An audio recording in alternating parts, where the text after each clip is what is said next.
I acquired a house for $50,000, funded by the elderly man's finances.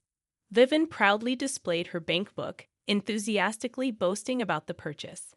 Despite my attempts to maintain composure and avoid being easily surprised, I couldn't stifle my laughter. In this moment, Vivian questioned my amusement, prompting me to explain. However, instead of expressing shock, I continued to laugh heartily in her presence. After a prolonged bout of laughter and the inability to articulate words, I regained my composure. Addressing Vivian, I apologized, saying, "Sorry for you." She seemed perplexed, prompting me to sadly point at the bank book she held. "My name is Rita, and ever since I married a man 10 years my senior, I've been a target of gossip. My husband, already wealthy with multiple companies and ample resources, was considered a catch. People assumed I married him for his money, given the age difference. However, the truth was different. My husband had experienced poverty in his earlier life, abandoned by his gambling-addicted father, leaving him and his mother in a small apartment. As the landlord's daughter in that building, I had no peers my age. Consequently, my future husband, 10 years older than me, became my playmate.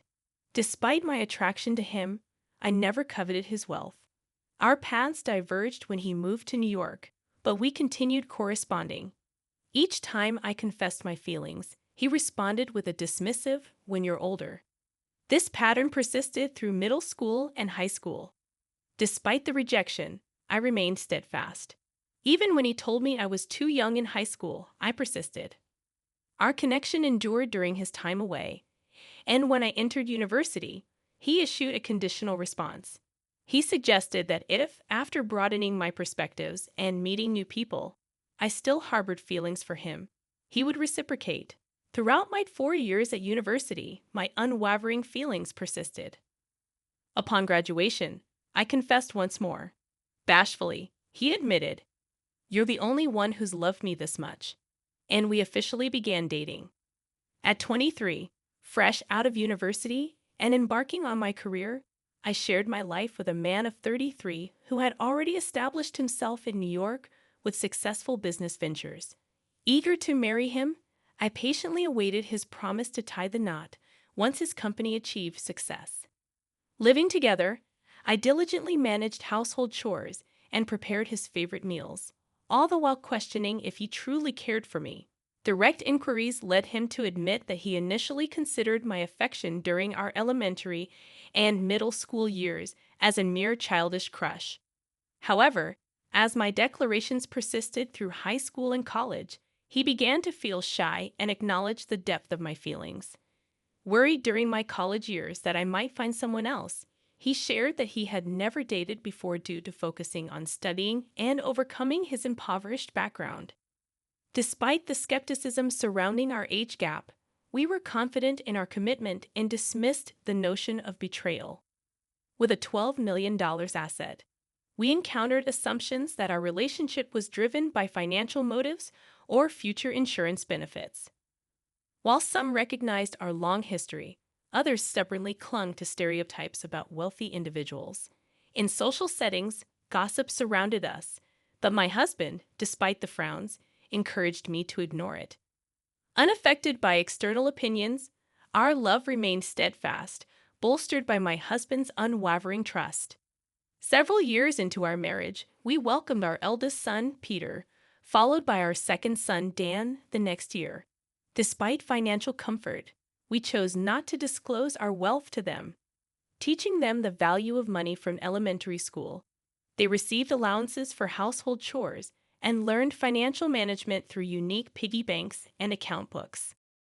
Our upbringing seemed to have a lasting impact. By the time Peter and Dan reached high school, rather than asking for pocket money, they expressed a desire to work for what they wanted. Peter secured a job at a cafe, while Dan found employment at a bookstore. Their mutual respect for each other's interests filled me with anticipation for their futures, a sentiment echoed by my husband. He remarked, "I'm excited to see what kind of women they'll end up with." I responded, acknowledging the evolving nature of relationships in contemporary times, whether it be someone of the same gender or choosing a single life. Sharing a laugh, my husband and I agreed that as long as our sons were happy, that's what truly mattered. Our aspirations were simple. We wanted our two sons to find happiness in whatever path they chose.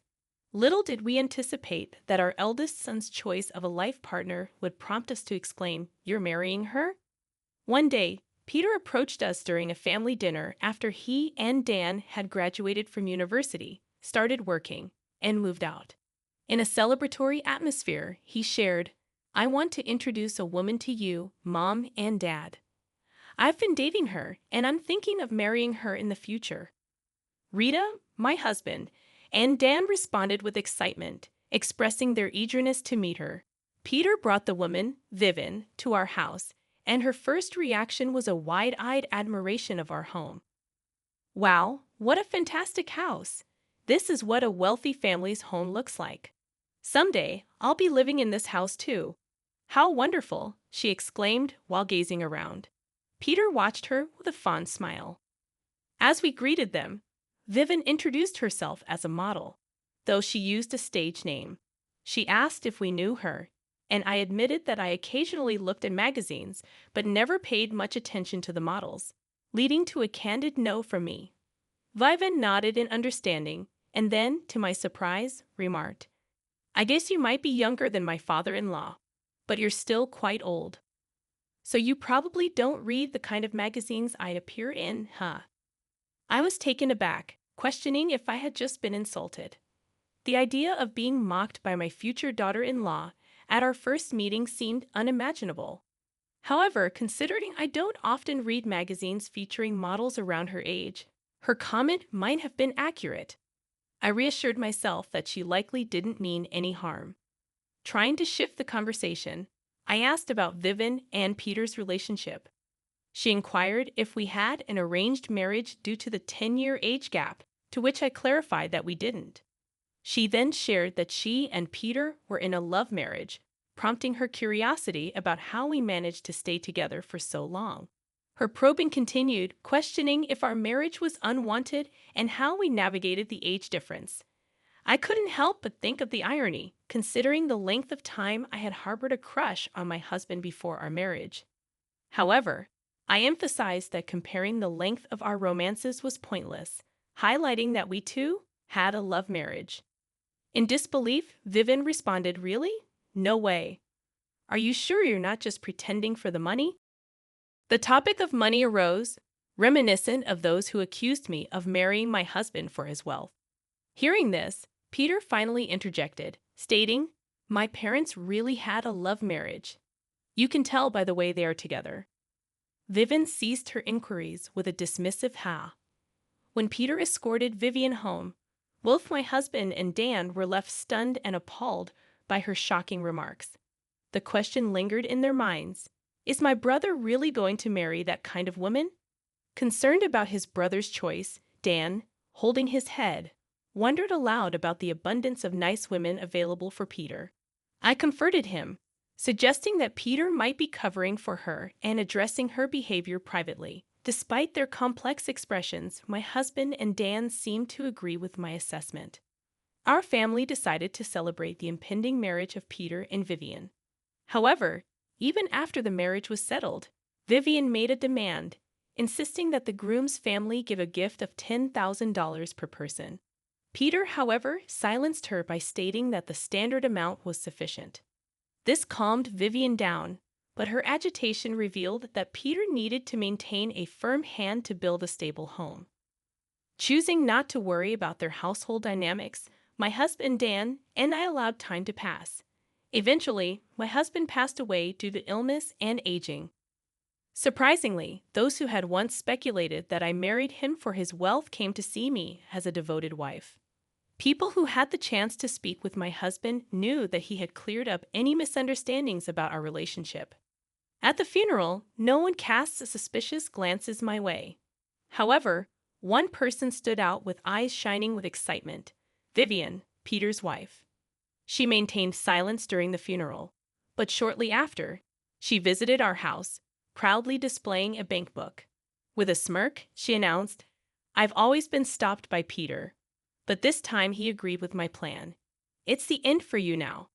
Confused by her cryptic words, I had no idea what she meant by the end. With that bank book, she proceeded to boast about buying a house for $500,000 with the old man's money, a reference to my deceased husband. Watching Vivian show off the bank book, I couldn't help but burst into laughter, realizing the significant mistake she had made based on her own words in that very bank book. Despite my attempts to remain calm and composed since my husband's death, I couldn't contain my laughter. When questioned about my laughter, I refrained from giving Vivian the satisfaction of a defeated response. Instead, I continued laughing in front of her, not allowing her the reaction she anticipated. After a while, I managed to stop laughing and said, "Sorry for you, huh?" She seemed puzzled, prompting me to suddenly point at the bank book in her hand, saying, "Look at the name carefully." Her confusion deepened as she inspected the bank book, and suddenly she exclaimed, "Wait, this is Peter's bank book." Witnessing her realization, I burst into laughter again. It wasn't my intention to mock her, but the memory of her boasting with Peter's bank book, falsely claiming to spend my husband's money. I couldn't help but burst into laughter. Ha ha! The first character of Peter's name and my husband Paul's name are the same, right? So ha ha ha, you got it mixed up, I chuckled. Vivian, flustered, pleaded, "Hey, wait, don't laugh at me." I seriously thought it was my father-in-law's bank book, but I even took his ID. I borrowed it after the funeral from where? From a black bag everyone carries to a funeral. Hi ha ha, I continued laughing, holding my stomach. As it turned out, the bag from which she took the bank book belonged to her own husband, Peter. She had mistakenly believed it to be my deceased husband's bank book. But I bought a house for $500,000 with it. Do you have $500,000 to borrow a house? Would you pass the mortgage screening? She stammered. Well, that Peter was with me, so I had him do it, I replied, finding the situation increasingly hilarious. Vivian had discovered the bank book in her husband Peter's bag and must have suggested buying a house with the account holder Peter. Seeing the amount in the bank book, she proposed buying a house for $500,000. Since Peter and Vivian were living in an apartment, Peter might have thought it was time to buy a house. For Peter, it was simply buying a house with his own earned money, but Vivian mistook it for my husband's bank book and thought she could use it. Not being the account holder, I assumed it was the bank book with my husband's insurance money in it. As the beneficiary of my husband's insurance, any money transferred would go into my account. Besides, normally, you can't use the account of someone who has passed away. Vivian's face turned red at my words. Soon after, Peter and Vivian's parents appeared at our house. Peter casually approached Vivian, and her parents, looking pale, came to me, bowing repeatedly. They'd apologized for their daughter's rudeness. As I listened, surprised, Vivian's parents explained what had happened. After Peter and Vivian decided to buy a house and completed the contract, an excited Vivian texted her mother, "Got a mansion with the dead father-in-law's insurance money. I'll invite you over once we move in." Now I'm going to brag to the money-hungry mother-in-law about buying a house with the money she was supposed to get. Panicked, her mother showed the message to her father, and they both contacted Peter in a hurry. Peter, calmly responding, brought them to our house. I'd always kept an eye on Vivian, expecting her to mess up sometimes, but I never thought she'd mix up my bank book with Dad's. Peter and I laughed as much as we could when we realized Vivian's mistake. Vivian's parents told her to apologize, their faces still pale, but Peter and I continued to laugh, creating a chaotic scene. Once we stopped laughing, Vivian's parents apologized, and a flustered Vivian also apologized to us. I assured them, saying, "Oh, it's all right. In the end, I haven't suffered any harm." I told Vivian and her parents not to apologize, but they insisted, saying, "No, we know you two had a love marriage and were together before your husband built his fortune. We saw your husband on a TV program talking about how you two met. My wife and I were so moved by your love story." As I exclaimed in surprise, Peter sitting next to me explained, "Ah, I thought Mom didn't know." Dad couldn't stand seeing Mom misunderstood, so he talked about it everywhere, and it reached the ears of a TV station. They thought it was a great story and broadcasted how Mom and Dad met. Was that what you was asking about a few years ago when he wanted to tell people our story? I realized the legacy my husband had left behind, and our daughter had caused such a disgrace.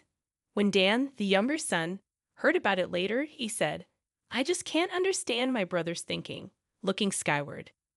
When I asked Peter why he loved her so much, he replied with a laugh, "She's never boring to watch." Remembering how he made me laugh during my grief after my husband's death, I felt I understood what he meant.